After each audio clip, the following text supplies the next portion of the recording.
Good morning, welcome to the aspire lesson classes. आज हम discuss करने वाले हैं introduction of solution, chapter number 2, class 12। Solution में देखिए, आपने सॉल्यूशन में आपका जो फर्स्ट पार्ट जो रहेगा वो टाइप्स ऑफ सॉल्यूशन रहेगा। ठीक है, इससे पहले हम थोड़ा सा 11th का पोर्शन डिस्कस करते हैं जिसमें हम कंसंट्रेशन टर्म्स की बात करते हैं। कंसंट्रेशन टर्म्स में हम molarity, normality, molarity, mole fraction, mass percentage, mass fraction की बात करते हैं और उनसे रिलेटेड कुछ न्यूमेरिकल्स को सोल्व करते हैं। ठीक है, बट ये हमारा 11th में फिर खत्म हो जाता है ये पोर्शन आपका फर्स्ट चैप्टर के अंदर, some basic concept of chemistry के अंदर। ठीक है, जैसे ही हमारा वो पोर्शन फिनिश होता है तो हम बात करते हैं टाइप्स ऑफ सॉल्यूशन की। ठीक है, टाइप्स ऑफ सॉल्यूशन में हम यहाँ पे देखते हैं कि गैसियस सॉल्यूशन की बात करते हैं, लिक्विड सॉल्यूशन की बात करते हैं, सॉलिड सॉल्यूशन की बात करते हैं। ठीक है, आपको पता है कि अगर किसी सॉल्यूशन में जो सॉल्यूशन होता है हमारा, उसमें हम एक तो कंपोनेंट रखते हैं सॉल्यूट, और जो दूसरा कंपोनेंट रखते हैं उसके अंदर हम सॉल्वेंट रखते हैं। ये भी पता आप लोगों को, सॉल्वेंट जो ज़्यादा क्वांटिटी में प्रेजेंट होता है, सॉल्यूट जो कम क्वांटिटी में प्रेजेंट होता है। बट सिंप्लिसिटी के लिए हम बाइनरी सॉल्यूशन को कंसीडर करते हैं, बाइनरी सॉल्यूशन, जिसमें आपके दो ही कंपोनेंट्स प्रेजेंट होते हैं। कितने कंपोनेंट्स प्रेजेंट होते हैं? 2 कंपोनेंट्स। अगर 2 कंपोनेंट्स प्रेजेंट हैं तो हमारा जो सॉल्यूशन बनेगा वो 9 टाइप्स का बनेगा। कितने टाइप्स का? 9 टाइप्स का। अगर हमारे पास 3 कंपोनेंट हो जाए तो हमारे पास जो सॉल्यूशन बनेगा वो 27 टाइप्स का सॉल्यूशन बनेगा। बट हम इनको डिस्कस नहीं करते, हम सिर्फ 2 ही कंपोनेंट्स को लेके चीज़ों को सोल्व करते हैं, जिसमें हम गैसियस सॉल्यूशन की भी बात करते हैं, लिक्विड सॉल्यूशन की भी बात करते हैं और सॉलिड सॉल्यूशन की भी बात करते हैं। गैसियस की बात हम स्टेट ऑफ मैटर में कर लेते हैं। ठीक है, इसके अंदर हम लिक्विड की बात करते हैं, लिक्विड सॉल्यूशन। ठीक है, उसके बाद हम देखते हैं एक्सप्रेसिंग कंसंट्रेशन ऑफ सॉल्यूशन। हाँ जी, कंसंट्रेशन टर्म्स को एक्सप्रेस करते हैं। कंसंट्रेशन टर्म जैसे कि किसी भी सॉल्यूट का कितना क्वांटिटी सॉल्वेंट के अंदर प्रेजेंट है या फिर सॉल्यूशन के अंदर प्रेजेंट है, मैंने अभी बताया। ये जो पोर्शन है ये वाला हमारा 11th क्लास में ख़त्म हो जाता है, जिसमें कि हम molarity, mole fraction, mass percentage, volume percentage, normality, इन सब का हम डिस्कस करते हैं। ठीक है, उसके बाद जो हमारा फैक्टर रहता है सॉल्युबिलिटी का रहता है। सॉल्युबिलिटी में हम क्या देखते हैं? Solubility of solid in a liquid and solubility of A gas in a liquid.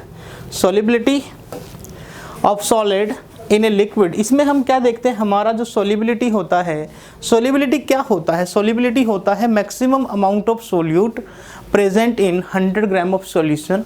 ठीक है, maximum amount of solute in grams present in 100 gram of solution, है ना। This is this solubility. किसके लिए? Solubility of solids in liquid के लिए। But जो solubility होती है वो कुछ फैक्टर्स पे डिपेंड करती है, जैसे नेचर ऑफ सॉल्यूट पे डिपेंड करती है, nature of solute and nature of solvent, nature of solvent, है ना। इसमें आप देखते हो कि आपने पढ़ रखा है कि जो आपका एक रूल होता है, like dissolved like, like dissolved like, मतलब कि पोलर, अगर सॉल्यूट पोलर है तो सॉल्वेंट भी हमारा कैसा होना चाहिए? पोलर होना चाहिए। अगर सॉल्यूट नॉन पोलर है तो सॉल्वेंट भी कैसा होना चाहिए? Non polar. तो ये फर्स्ट फैक्टर है जिसपे हमारा सॉल्युबिलिटी डिपेंड करता है, nature of solute and solvent. जो दूसरा फैक्टर होता है वो होता है हमारा टेम्परेचर का। किसका? टेम्परेचर का। टेम्परेचर से भी हम सॉल्युबिलिटी देखते हैं। सॉलिड का सॉल्युबिलिटी टेम्परेचर के साथ साथ हमेशा इंक्रीज करता है, बट ऐसा नहीं है हमेशा आपका सॉल्युबिलिटी टेम्परेचर के साथ साथ इंक्रीज नहीं करता, हो सकता है वो डिक्रीज भी करे। कुछ रिएक्शंस ऐसी होती हैं जहाँ पे सॉल्युबिलिटी ऑफ सॉलिड्स टेम्परेचर के साथ साथ डिक्रीज करती है या फिर इंक्रीज करेगी। एंडोथर्मिक रिएक्शंस का सॉल्युबिलिटी हमेशा क्या होता है? इंक्रीज करता है, और एक्सोथर्मिक रिएक्शन का टेम्परेचर रेज करोगे तो आपका सॉल्युबिलिटी डिक्रीज करेगा। ये ली चैटलायर प्रिंसिपल भी आपको बता देगा अगर आपने 11th क्लास में इक्विलिब्रियम चैप्टर को अच्छे से डिस्कस कर रखा, अच्छे से पढ़ रखा है, सॉरी। ठीक है, तो तीसरा जो फैक्टर रहता है वो प्रेशर का रहता है। किसका? प्रेशर। प्रेशर से कोई इफेक्ट नहीं पड़ता। सॉल्युबिलिटी ऑफ सॉलिड्स मीन्स आपका अगर किसी लिक्विड के अंदर सॉलिड को डिसॉल्व कर रहे हो, ऊपर से आप प्रेशर को बढ़ा रहे हो, तो उससे सॉलिड के ऊपर कोई ज़्यादा इसका कोई ज़्यादा रोल प्ले नहीं होता, बिकॉज सॉलिड और लिक्विड दोनों के दोनों ऑलमोस्ट क्या होते हैं, कंप्रेसिबल होते हैं, ये कंप्रेस नहीं हो सकते, इजीली प्रेशर का यहाँ पे कोई इफेक्ट नहीं पड़ता।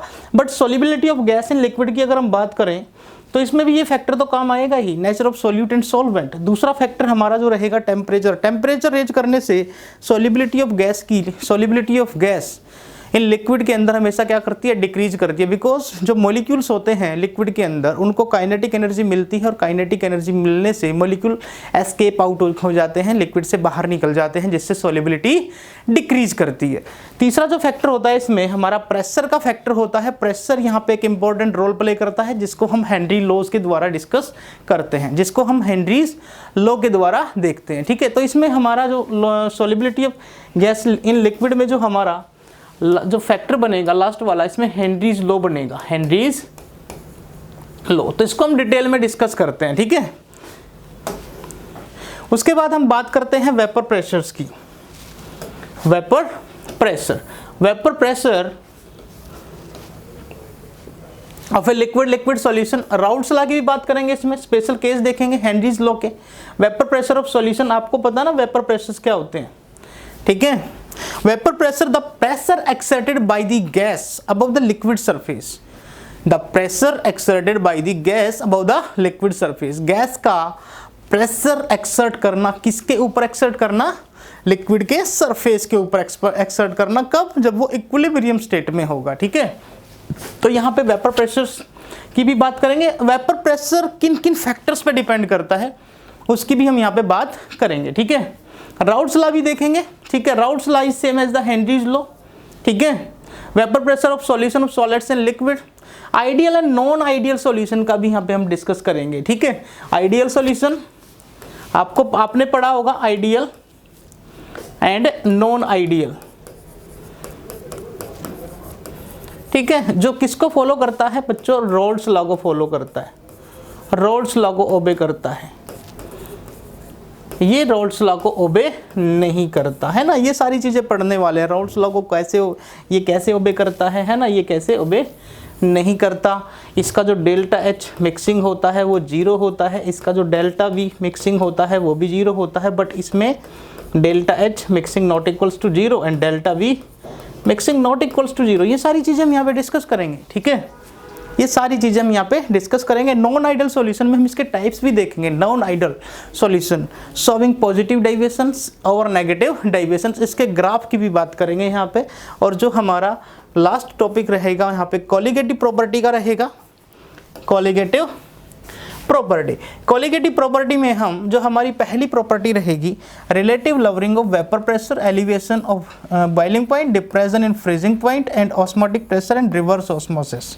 रिवर्स ऑस्मोसिस आप बायो में भी पढ़ते हो ना, तो यहाँ पे हम ये हमारी कोलिगेटिव प्रॉपर्टी रहेगी। इसको तो मैं आपको उसमें ही डिस्कस करा दूंगा, राउल्ट्स लॉ के अंदर। ये वाली प्रॉपर्टी ये मैं आपको किस में डिस्कस करा दूंगा, राउल्ट्स लॉ के अंदर। Elevation and boiling point and depression in freezing point, इसको आप समझोगे ग्राफ से।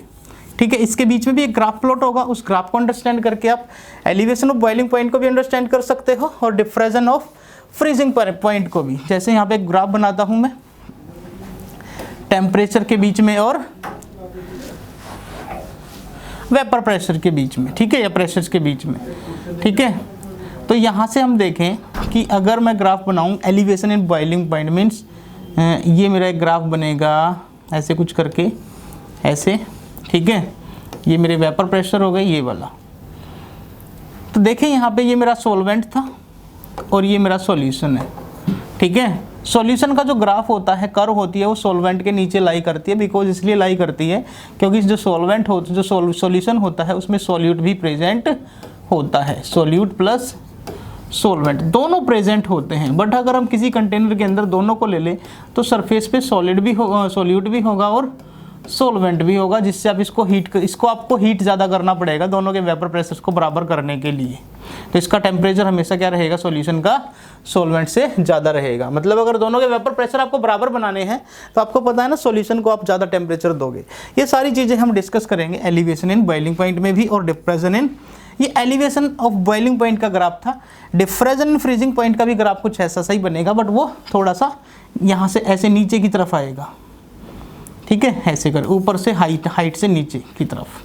ये तो एलिवेशन हो गया ना, हाइट पे जाना, और डिफ्रेशन ऊपर से नीचे आना। ऑस्मोटिक प्रेशर भी हम यहाँ पे डिस्कस करेंगे, ठीक है। और जो इसमें सबसे लास्ट टॉपिक होगा एबनॉर्मल मॉलिक्यूलर मास, जिसमें हम वेंट ऑफ फैक्टर की बात करेंगे। किसकी? वेंट ऑफ फैक्टर की बात करेंगे, ठीक है।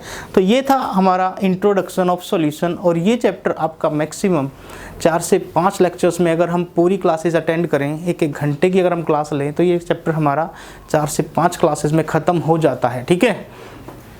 तो अगर आपको इन सॉल्यूशन के सारे लेक्चर्स को आपने देखना है, तो आप हमारी प्लेलिस्ट में जाइए और इनको अच्छे से प्रिपेयर कीजिए। So thank you so much.